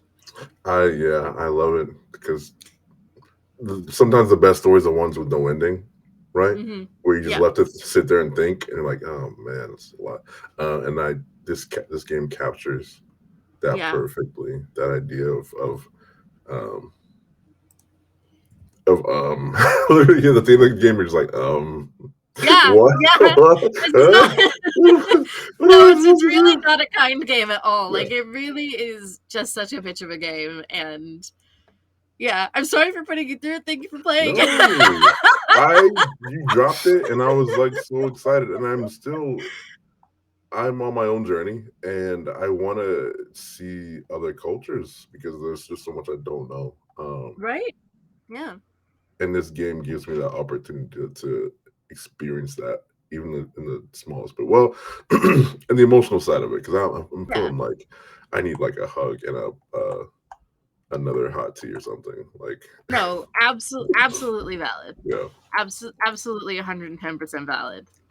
Yeah. And then I'll read the PS because I feel like it is a good kind of like post credits care moment. PS. If you feel a sense of hopelessness after reading this, know that not all hope is lost. I am still here. I survived all of this somehow and came out the other end swinging, for better or for worse. My hope is to someday make a sequel about adulthood, with the same Western versus Indian friction, but with the sweetness of claiming your own space and distancing yourself from your parents and becoming your own person. Thank you for reading. So that is the thing that, despite all of this like hopeless bullshit, I want to remind you of. It is okay. You will survive, and you will find a way to come out swinging. And because this was my early 20s, in my later 20s, as I started to distance myself and become my own person, it is, like, is it perfect? No. I'm, some things are very Western in my life and some things are very Indian in my life, and it's hard to reconcile the two. But you make your own meaning. And that is what I hope that the sequel will eventually teach us, is that you make your own meaning and find joy in it, in making shit work. And I don't know what SRD I'll pick for that. Who knows? That's a future Leona problem. But this was the tale that I wanted to share for Identity Jam. Yeah. I don't know if you read the prose piece that was underneath. Oh, I didn't, but I will. Or unless you want to read it. It's your award-winning. I'm happy to read it. I feel like you were also about to say something, and I wanted to make sure that I let you say the thing, whatever you wanted to say. I forgot what I was going to say already. Sorry. No worries. Okay, I could read the thing. I haven't read this since grade 12, like out loud. This is nuts. It's called Caged. I'm here at the circus, and before me is a lion in a cage. A big ball of yellow fluff stuck inside cold metal walls, and I can hear him scream, "Freedom! Please give me freedom! This is the land of the true and strong and free, and yet I'm trapped." I understand the poor lion. He's expected to go into a ring every night and perform for an audience. Some days I feel as if I'm doing the same thing. I'm as trapped as he is, except my walls are the expectations of others. Their expectations are like angry bumblebees flying around and around as they revolve around my head. They whisper maliciously in my ears and critique me for who I am. "You need to be pretty, dearie. You're not pretty. You're gaining weight. Your breasts are too large. You don't fit into any of your clothes anymore. You must only dress a certain way. You must only love someone who is the same race as you. You mustn't behave like that. You mustn't speak to those people." And then another one comes and buzzes in my ear, and another, flying all around my head until all I can hear is their buzzing and their voices swirling around me. Buzz, buzz, buzz, buzz, buzz, buzz. Everyone deals with stereotypes and expectations, but can someone please tell me why? Because these expectations are weighing me down. They feel like another 100 pounds on my shoulders, and I'm sure I'm not the only one who's feeling this way. I have one request. All I ask is to be free of my cage. I don't want my childhood innocence, even though I'm a child at heart. I don't want to be old, weak, and weary. I don't want to be an adult. I don't want to be a teenager. I don't want to be Indian, even though I'm damn proud to be, because people judge me for my skin culture and wanting to talk to me about butter chicken. I don't want my family, even though I love them, because they have caged me. I don't want your sympathy, because it's not going to help me. I want to love someone I want to love and not have to hide it from my family. I want to stop hearing about diets because I believe that I'm beautiful the way I am. I want to be free, and I want to be me. Yeah. I feel bad for that lion. I know how he feels, and I'd gladly trade places with him. I wrote that in grade 12. What the hell? What was I on? That's that grade. That's that. Listen, that's what you write when you're that age. If you don't got one of those somewhere, did you even live? Everyone's got that, like, I'm going through it. And it feels very isolating sometimes when that age, because you don't really know how to communicate. And also you don't know if there's someone you can't communicate to. It's powerful. And this game, I think, was very... I've never played a game that was someone's life and allowed me to empathize in such a way. Mm-hmm. So I think mission accomplished.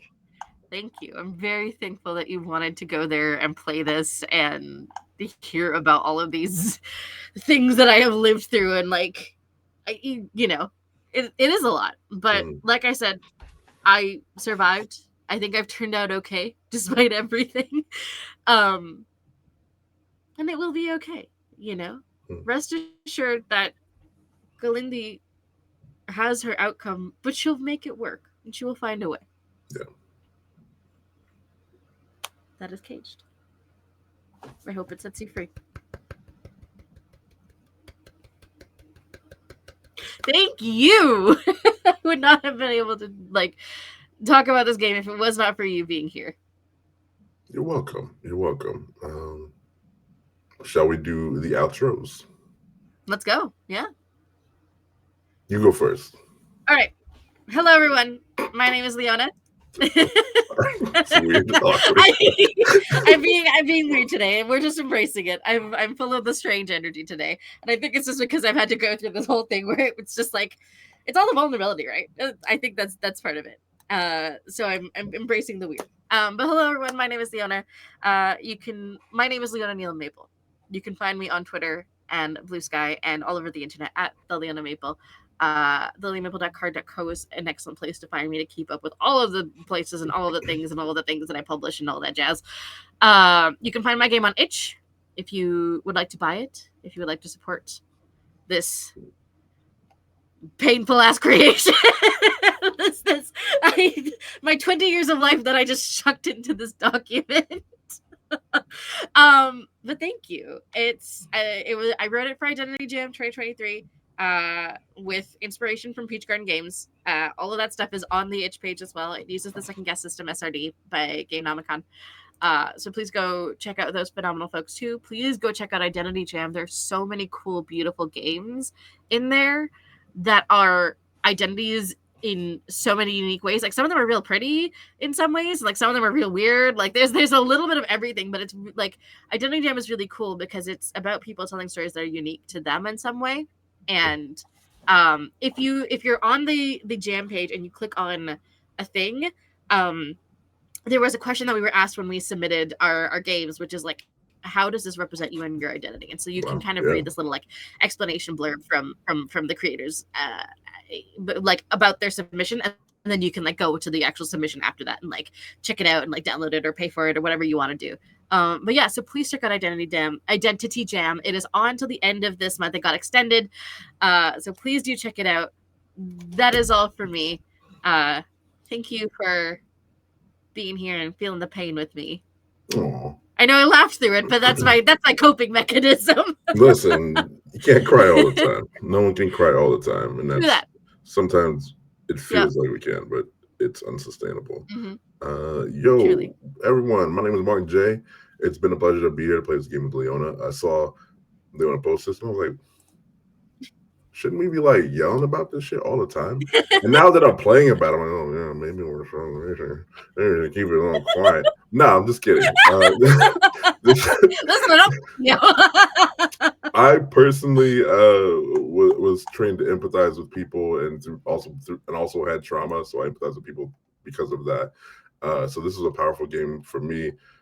I've also interviewed Leona on my own podcast, Nuneshot, Noneshot, Nuneshot Podcast with Mark J. So good.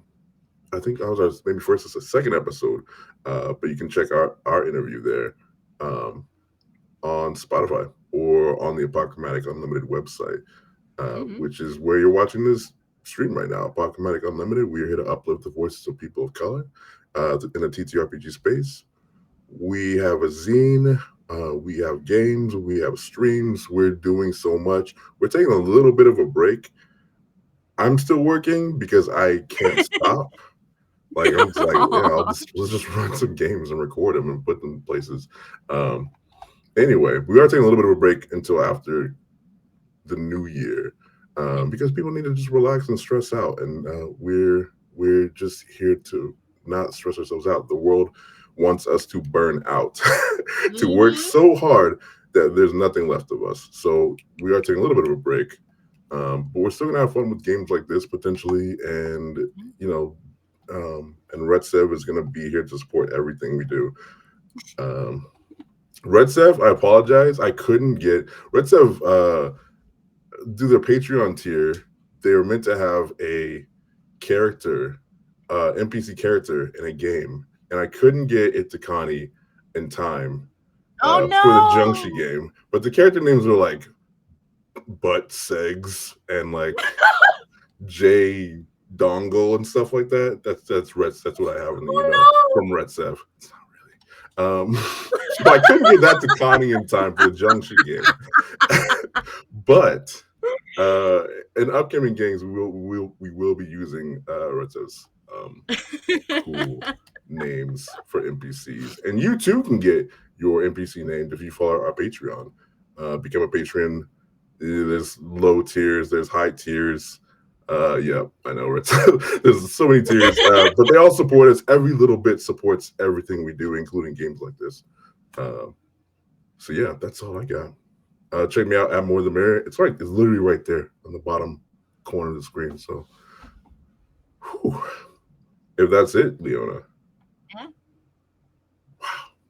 Take us out. we're gonna decompress.